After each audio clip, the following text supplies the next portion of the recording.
do is to have a quick intro to the competition. Now, the competition is an opportunity for students to show what they know how to do, to learn some new things. We want them to explore, get excited, dive into a topic of their own. There is at EsraEarl.com/AGO School Comp, the whole competition. You can go in and explore everything there, including this year and then past results, the rules and resources that are available for folks. And there's a blog that came out also to announce the competition results, and you can go in and explore that one.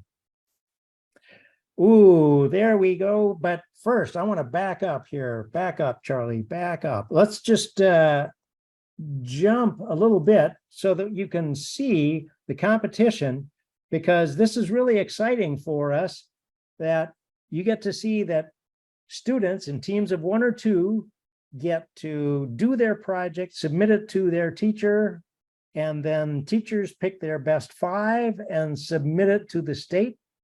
The state picks their best 5 high schools and best 5 middle schools, sends them all to Esri along with all of their data. We put the 1 high school and 1 middle school project that the states are identifying for us to enter one final level of competition. That's who we pick out, a middle school winner, a high school winner, and put everybody on the map. Along the way, there are prizes for those top 5 and 5. We want people to know that and to go ahead and jump in. And this year was a very good year, despite how challenging the year might have been. We had our 2nd highest ever total number of entries. We had our highest ever median in terms of the numbers of entries coming from the different states. We had 40 states altogether agree that they wanted to participate. 34 states had entries. 30 states had high school entries. 21 states had middle school entries. We had 94 schools. 2 of them are covered both grade bands. 94 schools with entries across the country. So 600 entries from almost 100 schools. 169 of those, about 1 out of 4 were awardees. And what you end up being able to see is the results. These are live interactive results where you can go in and explore and play around with them. And we want people to do that. And part of this is we also want to highlight the winners, and you're going to see their 3-minute videos tonight. And then we want people also to take a look at the climate change in Missouri project by the high school, honorable mention, the public libraries in Rhode Island project, honorable mention by a 4th grader in Rhode Island. But you can come in and take a look at any of the projects that you want to see. If you want to go in and explore, there are a whole bunch of them.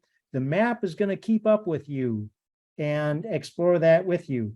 And I was tinkering with it and I turned off, I accidentally hid the little bit of, I'm going to have to go back in and open this up. There's a button up at the top. Oh, there it is. I guess I didn't do that. So here you can say, I want to show all the high school winners across the states, all the middle school winners across the states, or everybody across the states. I confused myself because I had to tweak it with adding the winner videos in here today. Hopefully, we're going to get more state winner videos so that there will be more opportunities for people to see. And keep in mind that there are some out here in the Pacific. Hawaii has had a strong year. So now, with that as background, now what I want to do is to move forward and do a little introduction. We've got with us tonight, and I'm going to go ahead and stop sharing my screen for a moment. We've got all of our winning teams here. We've got the high school winning team in one screen there, which is quite exciting. And we've got, let's see, from left to right, our high school winning screen. Jim Chelsvig is the teacher there. And then left to right, we've got Rachel Lay, wave Rachel, and then Grace Newman, wave Grace, and then Dean Butzo, the state lead there. So it's a little hard when you got 4 people in one screen for everybody to see everybody there. But we also have the middle school winner here, Sylvan Reddish. Go ahead and wave, Sylvan. Hey, there you go. And middle school teacher, Lori Bone. And Lori is there, she is. And the middle school state winner, state team lead, Jim Hansen. Excellent. We got all these players here. So we're going to jump first into the high school project. And to do that, I'm going to go ahead and get my mouse, share my screen, and play the high school video.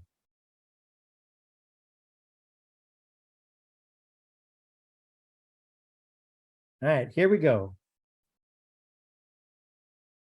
Hi, my name is Rachel Lay. And my name is Grace Newman. And we created the story map, Traffic Accidents in Jacksonville, Illinois from 2017 to 2022.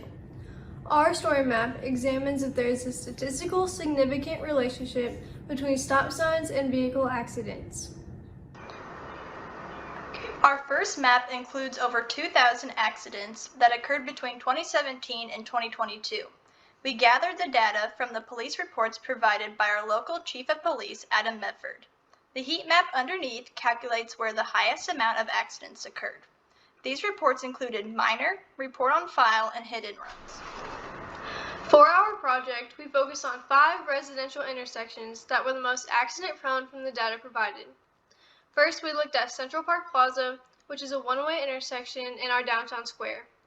Our second intersection was West College Avenue and Park Street, which was a 2-way intersection, and our municipality changed it to a 4-way intersection recently.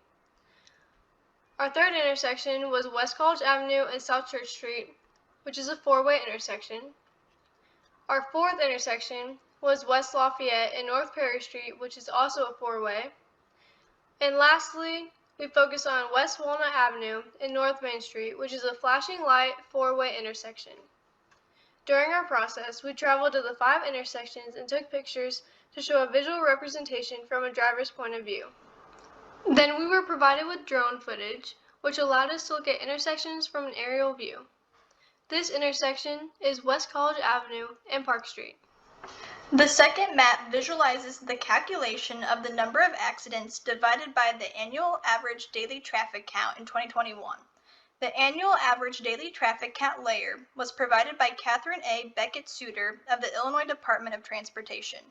This map is significant because it shows evidence of how accidents affect an area compared to the daily traffic that runs through the area. The third map focuses back on the 5 intersections. It is an accident risk density map that is symbolized by graduated colors, showing the darker the purple, the higher the risk. As you can see, the 5 residential intersections we focused on had a higher amount of accident risk than the surrounding residential areas. Layered on top of the risk density map are cluster points, which show the areas where accidents are more concentrated. As we finished data collecting, map making, and finding relationships between intersections, we found problematic areas in our town that are prone to traffic accidents. We discovered a relationship between 4-way and 2-way intersections. The result being that the more the stop signs, the safer the intersection. Overall, we hope that this project is able to raise awareness not only for our town, but for other cities in Illinois to make their intersections safer. Woohoo! All right. So, this was really a fun project to look at, even though it was a kind of a challenging piece. But Rachel and Grace, first, congratulations. And what about it was hard to do? Yeah, so we had trouble with rematching addresses. That was one of the struggles that we had. Some of our addresses, whenever we put them into ArcGIS Pro, did not, go to their exact locations. So we had to rematch some of them, which took some time. It was also just like a lot of tedious work at the very beginning. So that was the majority of our project, was just sitting there putting all the addresses onto 3 separate sheets. And then having to go back and like format all the addresses perfectly. So yeah. It took to like put all those addresses into sheets. There were over 2,000. And so that took about 11 days, which included weekends and after school hours. So yeah. Wow. Overall, it took us about 3 weeks to do this project, though. That's pretty good. 3 weeks for a project like that. And what is there any result from your work? Is the community saying we may need to make some changes? So before we started our project, our community was already working to improve the College and Park intersection, which we included in our project. And so recently they just changed it to a 4-way intersection compared to it being a 2-way. But that's like been a more recent change, but I'm hoping that they will add more signs at our central parks, square and stuff. It sounds like they are going to renovate the Central Park Plaza area. Probably, I think starting like July. Yeah, in July. So we're hoping that that becomes safer as well. Well, that's very cool. So I think the being able to get all that data together and make sense out of it and see patterns and relationships like that, probably all of the people in this webinar who are watching live and all the people who are going to be watching it will be accustomed to the pain that you guys went through. Yeah. That's a feature of it's a feature, not a bug. It's a feature of the technology. You get to do that. Okay, let's jump over and see if we can explore the middle school project. All right, and here we go. Let me biggerize this. Hello, I'm Sylvan, and I'm going to talk a little bit about my project here. So the main purpose of my project was to bring awareness about homelessness, specifically in the cities where I grew up in, the Twin Cities or Minneapolis. My main kind of motivation behind it was I was searching for a topic, and I was searching for really kind of issues in the area that I grew up in and live in, things that I could maybe help fix or think of solutions to fix. And that brought me to homelessness, which is something I notice really wherever I go. And yeah, the idea for turning already used buildings into homeless shelters came from 2 sources, really. One, my teacher, Mrs. Bone, who suggested the idea of using hotels because people have in the past. And 2, from my old synagogue in St. Paul. In the summer, when Sunday school wasn't going on, they would turn like the unused space into a homeless shelter, and I thought that idea was a really important one, and one where we could utilize resources that we already have for the greater good. The main takeaways for my project, for me and that I've noticed, is that really it's important to help in any way we can, and that if we as humans just kind of thought for a bit about how we can help those in need, the world would really be a better place.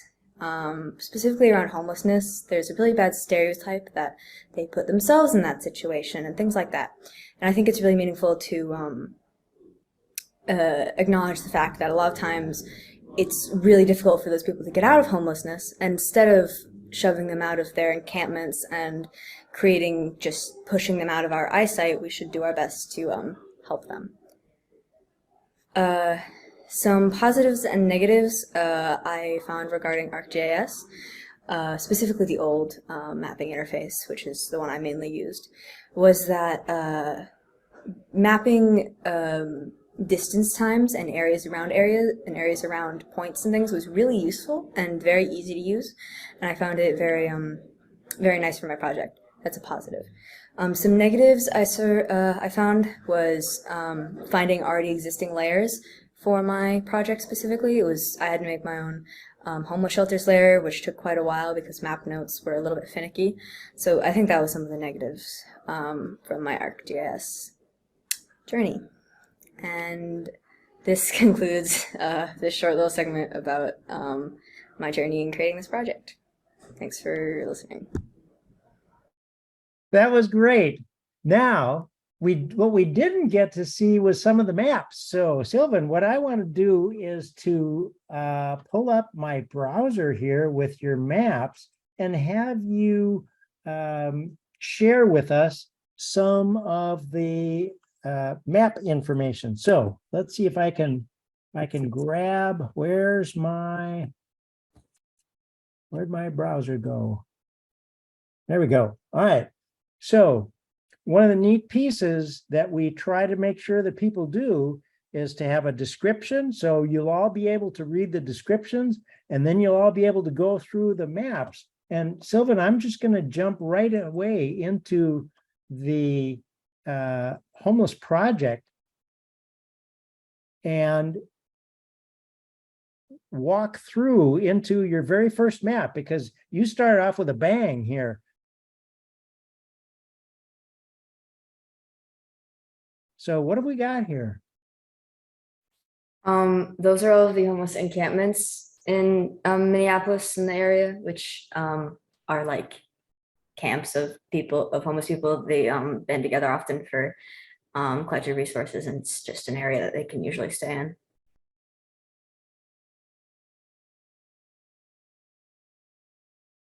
And I see something here that talks about risk. High risk camps usually have like dangers like exposed needles and things like that from a lot of like drug use, and the low risk camps tend to not have those. Okay.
Great. All right, Sylvan, I'm gonna hop out of this for a second and jump back to your documentation here. And so I was intrigued by your documentation.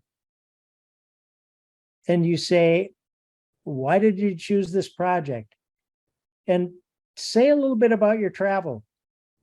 My family likes to travel a lot, so I've been a lot of places, and as a kind of staple of any big city, there's usually a higher homeless population there because there's just more people in general, and especially when walking around them, it's kind of hard to miss. Indeed.